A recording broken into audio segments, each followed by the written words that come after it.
All right. Hello, everyone, and happy World Oceans Day. I'm so excited that so many of you chose to spend your World Oceans Day with us here at Ocean First Institute.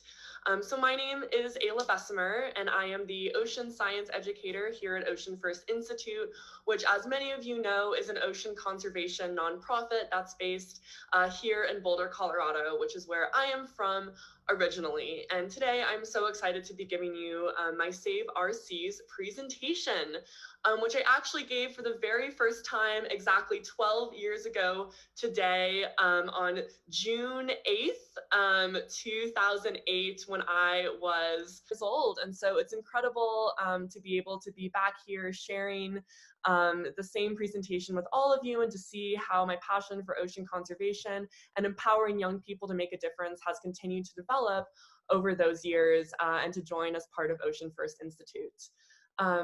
Since I first developed this presentation, I've been lucky enough to present it in 3 countries to about 2,000 students in over 10 states, and I'm excited to be doing it again with all of you here today.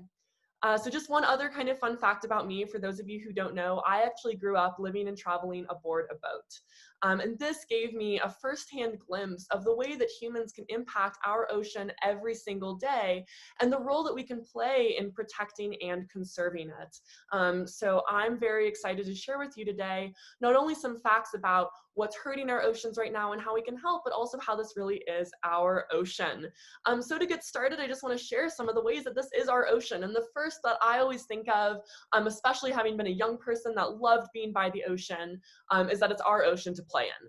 So I'd love to see over the course of this presentation, as I ask questions and invite audience participation, for all of you here listed as participants in our Zoom webinar, you can open that Q&A box at the bottom of your screen and actually use that Q&A box to send me answers to some of the questions that I'm going to be asking of you today.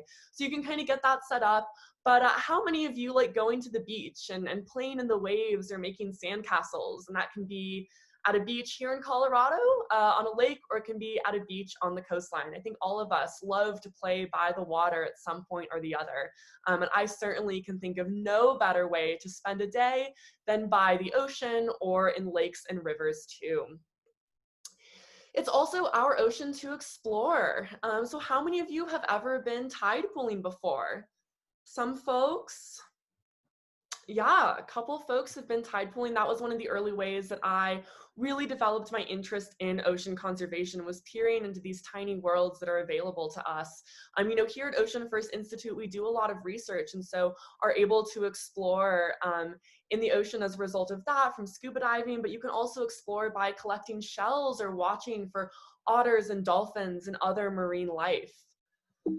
This might sound kind of silly to say, but it's also our ocean to eat. The ocean helps feed a large part of the world's population.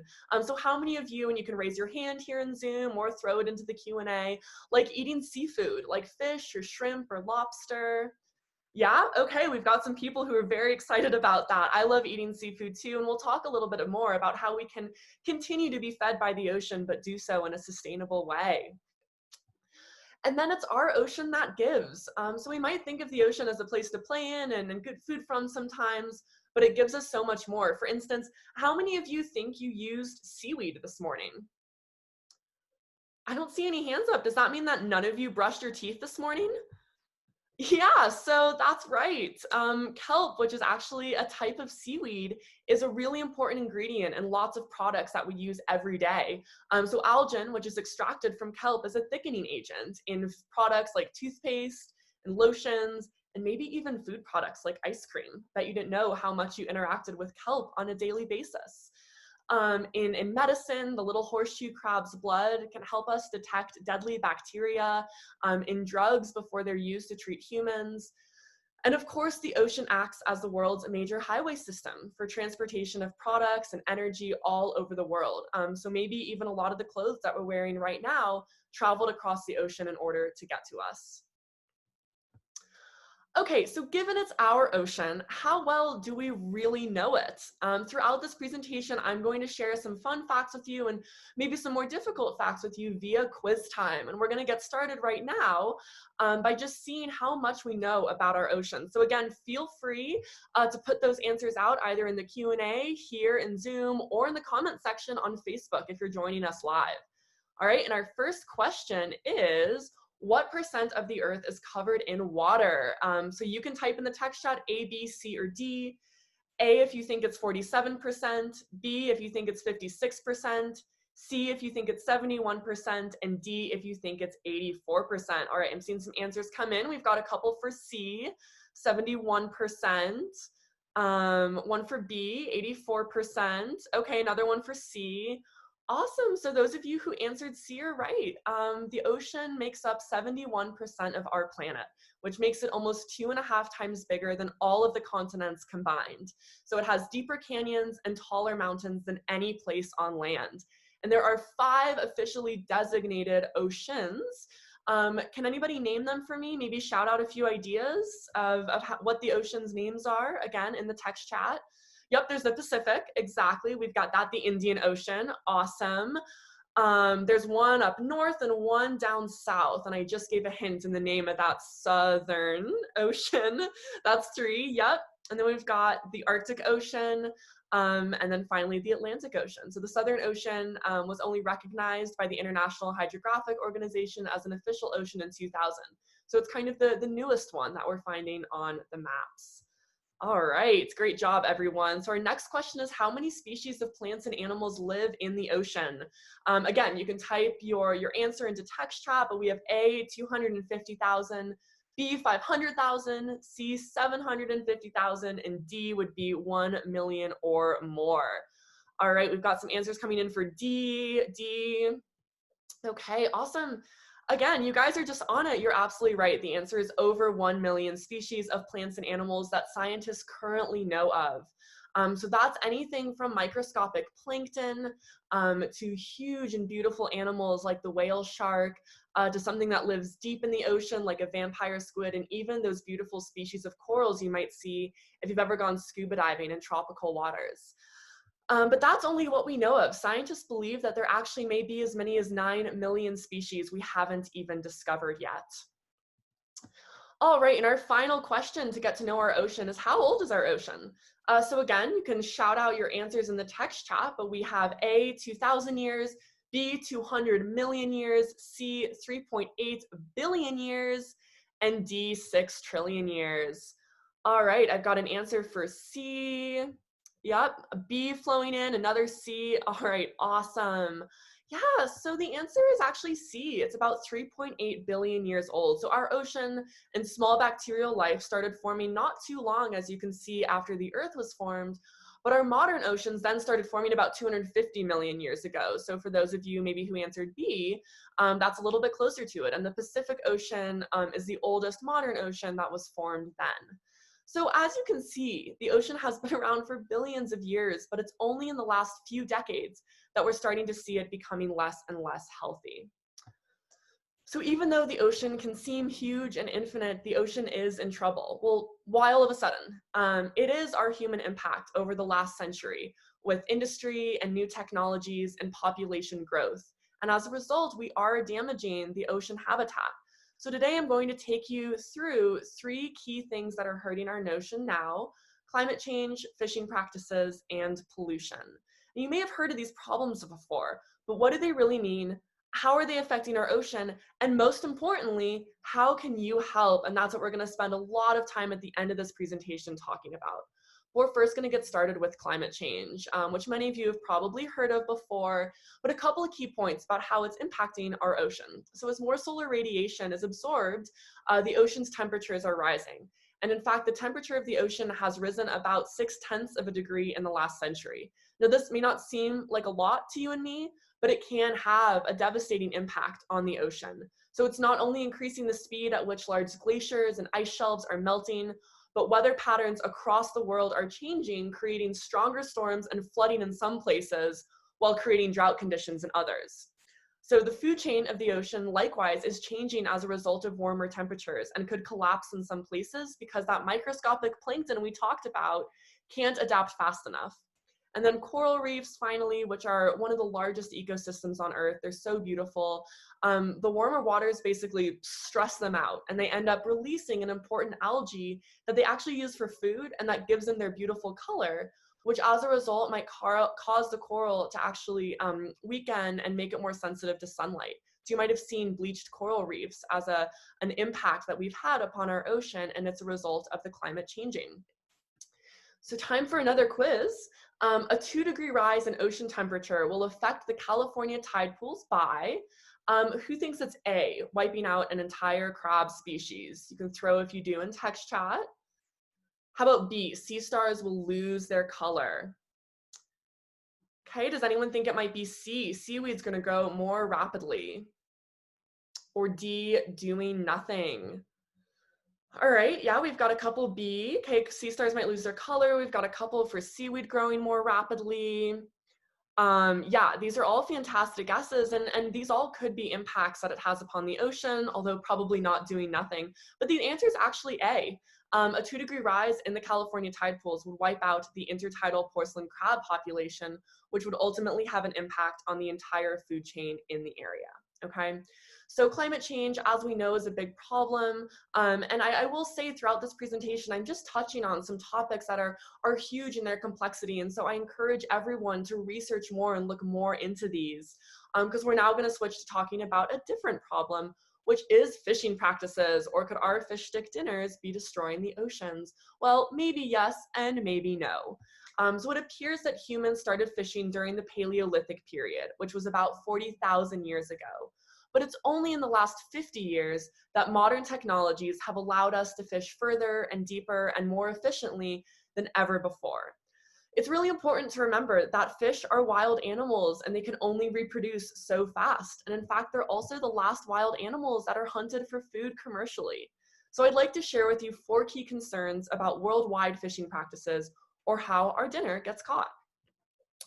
We're going to start by overfishing, which a lot of you have probably already heard of. And this basically happens when too many boats take too many fish too fast. So each year, it's estimated that about 4.6 million boats fish our waters, extracting about 205 billion pounds of fish, which when you break it down is about 2.7 trillion individual fish. And in our quest for more fish, we fish some species to the brink of extinction. So another quiz time, I'd love everyone to take a guess at what percentage of large predatory fish like sharks and swordfish and cod are already gone. And again, you can throw out your guesses in text chat. So what percentage do we think half of those large predatory fish are already gone? Yeah, I'm seeing some say like 50% maybe, some say 15%, so maybe only a few. Any other guesses as to how many? 47%? Yeah. So the answer is actually 90%. So scientists believe that almost all 90% of the large predatory fish like sharks and swordfish and cod are already gone. All right, so think about that. If that was the number of maybe people in the Zoom room, only 1 in 10 of us would still be out there swimming around. All right, so this is a huge problem. In fact, North Atlantic cod, which was once used in fish sticks, really popular, is at only about 1% of its original population because fish just can't reproduce fast enough. All right. So another key concern in fishing practices is bottom trawling, which is when a fishing boat drops a weighted net to the ocean floor and drags it along, picking up and often destroying everything in its path. So coral reefs, which we talked about earlier, they can take thousands of years to develop. They can be destroyed in a single drag. All right, and then when these nets are full, they're actually brought back to the surface at a high speed, and the animals can't change pressure levels fast enough, and their internal organs end up exploding. So whether the fishermen want all the species caught in their nets or not doesn't make a difference, because most are going to end up severely injured as a result of this. And these are called bycatch, which we're going to talk about more in just a minute. But I want to kind of focus on bottom trawling for a second and ask you all, worldwide, trawlers drag their nets over how many square kilometers of the ocean floor each year? Can anyone take a guess as to how much we think? How much ocean floor are trawlers dragging their nets over? Is it like 1 million square kilometers? Whoops, oh, I gave away the answer because I scrolled. But yeah, we'd had a guess for 60,000 and 200,000, but the answer is actually 15 million square kilometers every single year, which is an area 150 times greater than all the forests cleared every year. And unlike loggers, some trawlers may actually sweep the same area of the ocean floor many times in a year, which leaves little time for recovery, all right? So we want to find ways to be able to fish these areas more sustainably. So we touched on this briefly when we were talking about bottom trawling, but bycatch is when fishermen catch animals and their fishing gear or their nets other than what they're fishing for, and will then discard them, often injured or in the worst case, dead. So they estimate that about 350,000 tons of sharks are discarded as bycatch each year, which equates to about 55 million sharks thrown away as a result of bycatch every single year. So who here likes shrimp? You can raise your hand, you can say yes in the text chat. I know I do. Shrimp's actually the #1 seafood choice in America. Yeah, we've got some folks who are saying they love shrimp. So there come kinds of shrimp that are fished in a way that might not be the most sustainable. So for every 1 pound of shrimp, and that could be about like how much I would hold in my hand, how much bycatch do you think there is? How much bycatch? Yeah, okay, someone got it right off the bat and said 3 to 10 pounds in the text chat, and that's exactly right. Whoops. So for every 1 pound of shrimp that's caught, there are about 3 to 15 pounds of bycatch brought up as well. So if you look at this picture on the left of the slide, you might see that there are really less than a dozen shrimp there, and yet all these other animals were caught as a result of fishing for just that little bit of shrimp. So again, we want to find ways to still make sustainable seafood choices and help reduce problems like bottom trawling and bycatch. So our last area to look at in fishing practices is aquaculture, or fish farming. So to take the pressure off of wild fish populations, there are some awesome types of fish farming. We even have a lot of them right here in Colorado. So I like to use tilapia as example. It's super good in fish tacos. And they are an awesome type of farmed fish. Their feed is primarily vegetarian, and their water can be easily filtered and cleaned just like an aquarium. But there are some other types of fish farming that can unfortunately be an environmental disaster. So many open nets pen fish farms, which you see kind of at the top of the screen here, have tens of thousands of fish crammed together in a very small area.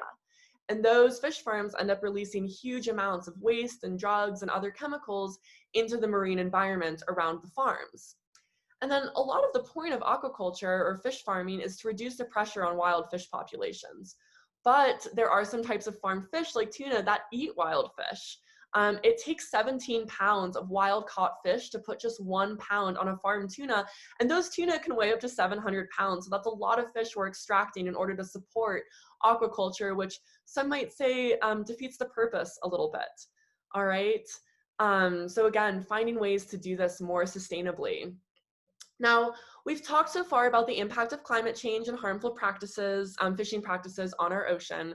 We're going to cover one last area before we talk about what we can do to help, and that's pollution. So could Fluffy your cat, the fundraiser car wash, your drink choices, or shopping bags be hurting the ocean? What do you guys think? Do you think that we might inadvertently be polluting or interacting with pollution on a daily basis? Yeah, some folks are saying, yeah, absolutely. Exactly. Yeah, things like plastic bags, for example. Exactly. All right, so let's start by just talking about trash equals pollution. So any trash that you throw on the ground or see but don't pick up can easily get blown into the closest water source or storm drain and eventually make its way all the way to the ocean, even from a place like Colorado, because we're a headwater state. So all the water here will actually end up flowing into the ocean, and any trash that's carried along with it will do the same.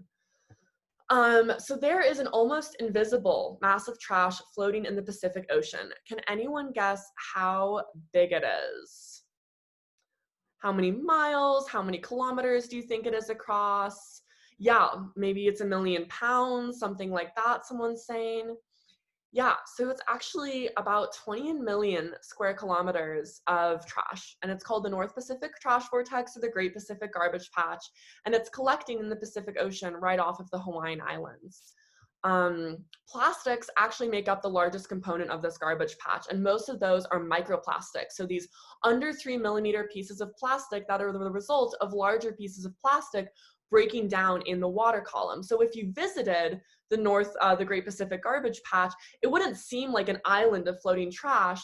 What it would be is more like a plastic soup with lots of plastic suspended in the water column from trash that, if it didn't end up on the beach in the first couple years of it being thrown out into the environment, got caught in these ocean currents in the circular pattern in the North Pacific, and it ends up staying there. In fact, scientists estimate that only about 20% of the plastic and other debris found in the Great Pacific Garbage Patch is the result of vessels. 80% of it comes from land, maybe even from us. And the very thing that makes plastic so useful to us is its durability, which can make it a nightmare for the marine environment because it takes hundreds of years to break down. And that results sometimes in sea life mistaking this trash for food. So those microplastics that I talk about, those really small pieces of plastic, can be brightly colored and either mimic plankton or plants or little fish that things like seabirds like to feast on. So you can actually see this picture of an albatross that was found in the Hawaiian Islands had a significant number of plastic bottle caps found actually in its stomach. And scientists estimate that about 40% of Laysan albatross chicks will end up passing away as a result of plastic that was fed to them by their parents. So this plastic pollution problem we're having in our ocean is a big one. And I know it can seem really sad, but we are going to talk about ways that we can help reduce it, because there are things that we can do. So we also see some other animals starve or be negatively affected because of this trash. So there's a type of sea turtle called the loggerhead, or the leatherback, I'm sorry, that loves jellyfish. It's their favorite snack. But if you think about a plastic shopping bag floating in the water column, it can look like a jellyfish. And then when the turtles mistakenly eat those plastic bags, their stomachs can't digest them and they end up filling up. All right, so if you look at this picture at the very top of the slide, that's plastic and other debris that was found in the stomach of a sea turtle. All right, we produce 15 billion tons of plastic in the US every single year, and plastic is not that heavy, so that's a lot of plastic we are producing. And only 7% of it gets recycled. So we definitely all have to step up as communities, governments, organizations to work on helping reduce plastic flowing into our water sources. So beyond kind of that trash pollution that we think of, there are other everyday activities that can be sending poison into our oceans. So pesticides and fertilizers that we use, for example, those chemicals can actually go into the groundwater and eventually make their way to the ocean, where they eat up the oxygen in the water as a result of those chemicals and create something called a dead zone, where it's unfit for animals to survive. So in the Gulf of Mexico, there is a nearly 8,000 square mile dead zone, which is an area about the size of Massachusetts. So if that was on land, there'd be a whole state that was totally uninhabitable to life because of the lack of oxygen there. So simple things like soap you might use to wash a car, those can be really toxic to marine life and reminds us how our environment and our ecosystem is all connected. So we've all heard about the impact of oil spills and oil in water, all right? There was the Deep Horizons oil spill, which caused mass devastation off the Gulf of Mexico. There were over 205 million gallons of oil spilled. And before this, the largest oil spill in history had only spilled 11 million gallons, which isn't small by any stretch of the imagination, but it's incredible to see. So does anyone know how much oil it takes to make 250,000 gallons of water tox? 250,000 gallons would be like a big swimming pool. Any idea how much oil could make all of that totally toxic? Someone's saying maybe 100 gallons, yeah, maybe 10 gallons. So the answer is actually just a single quart. So a single quart, just this much of improperly disposed oil, like maybe from changing the oil in your car, can actually lead to making 250,000 gallons of water toxic. So it may not cover animals in a thick coat of oil like we see on this slide, but it does poison the surrounding waters and can create dangerous situations for both people and animals. So one last example that I like to talk about to give us an idea of how our ecosystem is all connected. So sea otters are my favorite ocean animal. I love them. I used to work at the Monterey Bay Aquarium and we could watch sea otters in the rehabilitation facility all the time. And people have worked really long and hard to protect and help rebuild the otter population after they became endangered off the coast of California. But then in the last few years, scientists saw that the sea otters were actually dying off due to some new disease. And this is where our kitties come in. So I have a house cat, but what happens is if you have an outdoor cat and your kitty's outside playing and eats a rodent, these rodents actually carry a parasite. It won't hurt your cat, so Fluffy might digest the rodent, and then they're gonna poop it out. So if either your cat's an outdoor cat or you flush their kitty litter down the toilet, the disease, as you can see, now is on its way to the ocean, especially if you live near a coastline. So when it reaches the ocean, shellfish, like clams and mussels, will filter the water that carries this disease and carry it in their flesh in really concentrated levels. And then a sea otter comes along and eats one of their favorite foods. They love shellfish. And then they actually ingest that toxin, and it creates a neurological disease, which is known as toxoplasmosis. And this can end up causing seizures in their brains, and can really have a negative effect on the otter population. And so this is a great reminder of how we are all connected. Our ecosystem is intrinsically linked, whether you live in Colorado or on a coastline. But the good news is that there are ways to help. So these are really big problems, but you can absolutely make a difference. As I said at the beginning of the presentation, I first developed this in conjunction with the aquarium when I was only 11 years old, because I believe that kids have a way to make a difference and are always looking for an impact to have. And the ocean is one of those places where this impact can be tremendous. All you have to do is think ocean.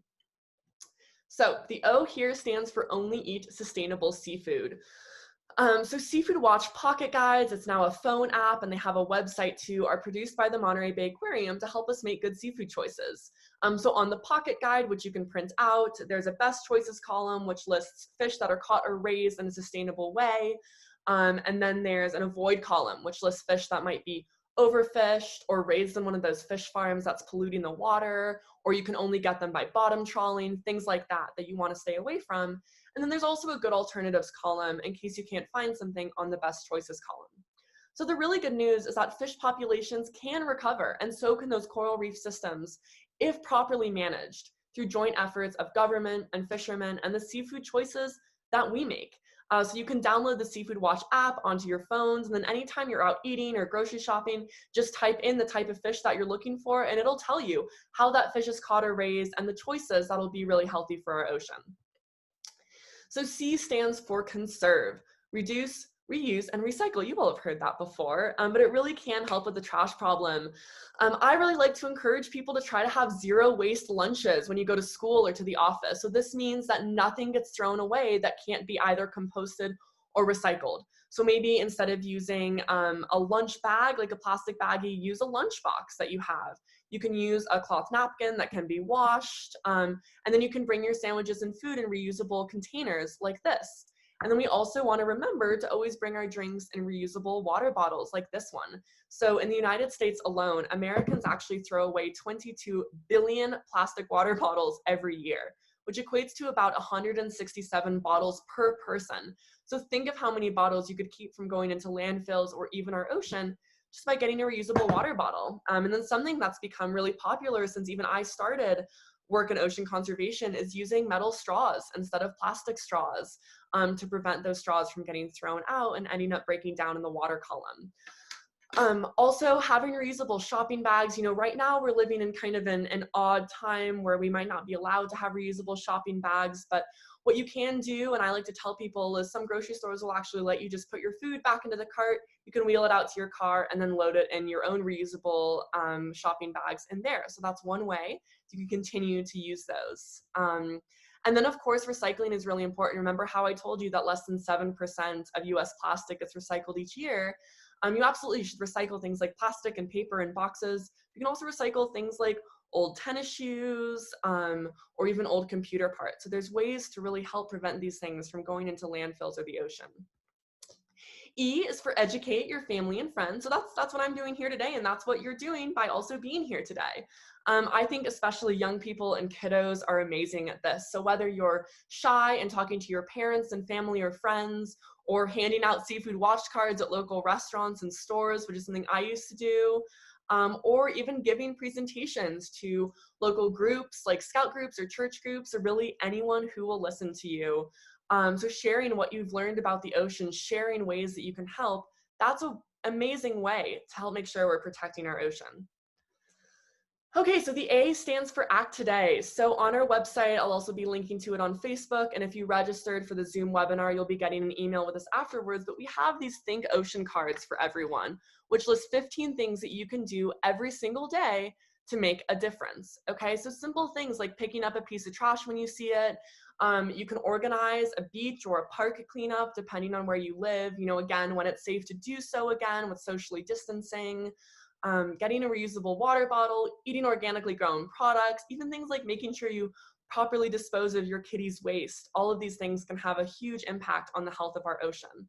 And they're things, more importantly, that we can do starting today. And what better way to celebrate World Oceans Day than maybe changing a light bulb or planting an herb garden or just drinking out of your reusable water bottle?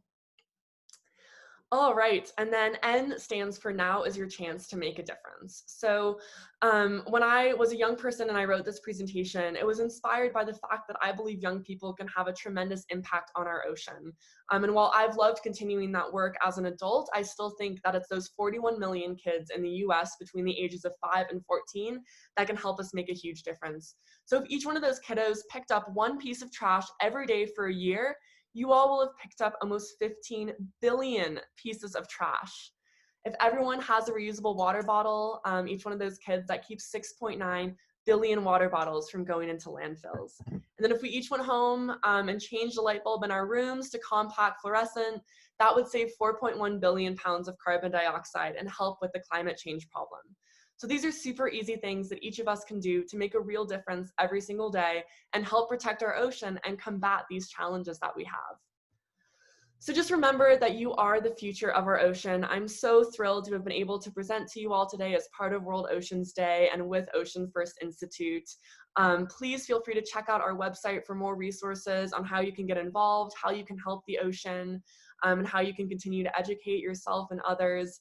I will now turn it over. If there are any questions that you have about helping the ocean, about some of what we talked about here today, I'm happy to answer those. But mostly, I will just say thank you, everyone, for joining us today. I'll make sure you get a copy of your Think Ocean card shortly here. Happy World Oceans Day. Thank you all. Continue protecting and conserving from right at home. And I will look forward to seeing you all at our next Ocean First Institute presentation. Thank you so much, everyone.